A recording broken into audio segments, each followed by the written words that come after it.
Today is a bit of a bittersweet day. It's kind of exciting because we've actually sold and closed on our second ever investment property that we purchased.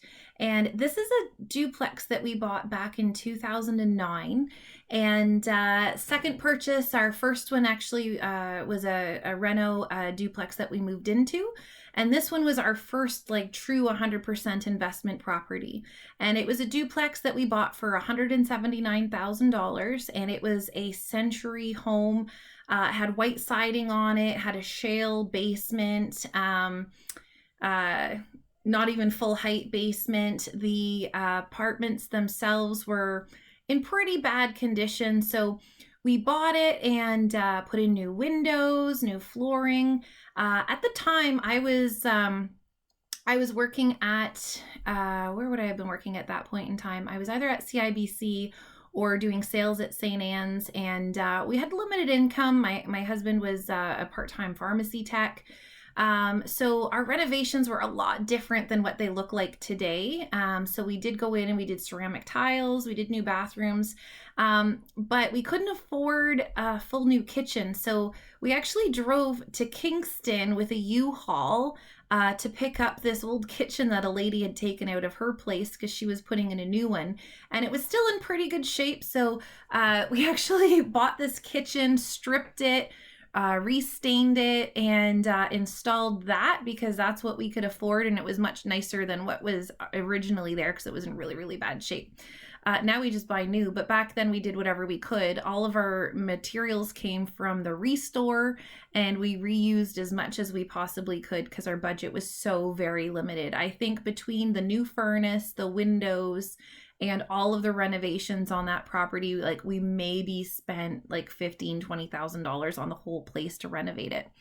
And so refinanced it. We were able to pay all of that off and also have the down payment for our new house that we moved into. So this investment property provided us with being able to move out of the one-bedroom apartment we were staying in our other rental property and actually buy a house, which was pretty cool. That being said, this particular duplex has been a challenge. It's probably like one of the most challenging properties that I've owned or managed. If you've seen my video about the point in time where I almost quit, this is the building why that almost happened. So go and take a look at that if you're curious as to how that happened.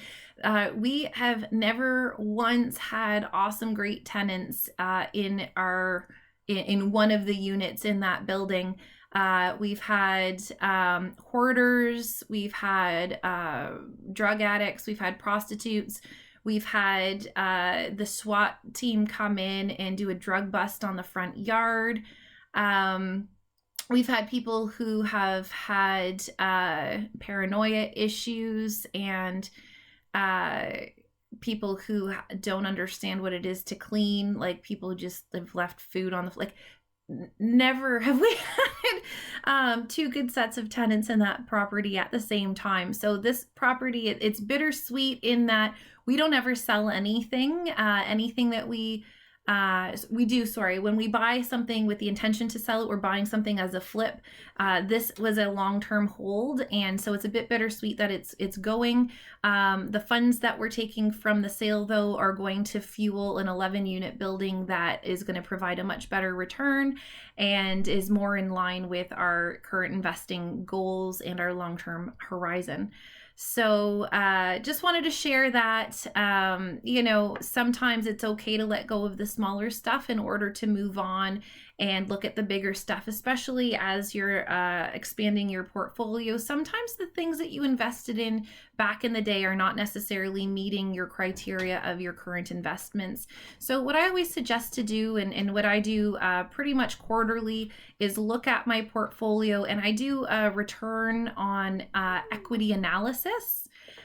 Just to make sure that, if this isn't a property I would invest into today, is it at least giving me the return that I would expect? And if the answer is no, then you need to start switching out those investments that no longer fit your portfolio or your goal structure.